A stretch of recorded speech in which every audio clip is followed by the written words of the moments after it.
একবার মাতা পার্বতী মহাদেবকে বললেন যে পৃথিবীতে গঙ্গা স্নান করে যদি মানুষ পাপমুক্তই হয়ে যাবে, তাহলে এখনো এত কেন পাপ পৃথিবীর বুকে? তখন মহাদেব বললেন যে ঠিক আছে, চলো আজ একটা পরীক্ষার মাধ্যমে বুঝিয়ে দিই। এই বলে মহাদেব খুবই বৃদ্ধ একজন মানুষের বেশ ধারণ করলেন, আর মাতা পার্বতী একজন বৃদ্ধা।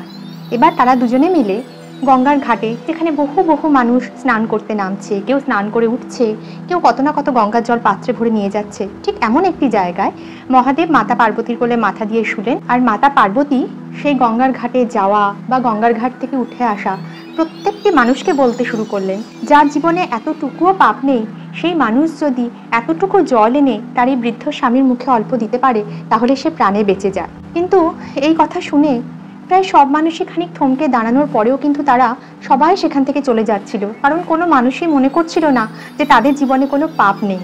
ঠিক সেই মুহূর্তে একটি ছেলে এসে বলল, ঠিক আছে আমি রাজি, আমার থেকে একটু জল নিয়ে তোমার স্বামীকে দাও। তখন মাতা পার্বতী ছেলেকে জিজ্ঞাসা করলো, ও তুমি জীবনে বুঝি কোনোদিনও কোনো পাপ করনি? তখন ছেলেটা হেসে বলল, কেন করব না, নিশ্চয়ই করেছি। এই যে আমি গঙ্গা স্নান করে এলাম, গঙ্গা স্নান করলে তো সমস্ত পাপ ধুয়ে মিটে যায়, তাহলে আমার তো এখন আর কোনো পাপই রইল না।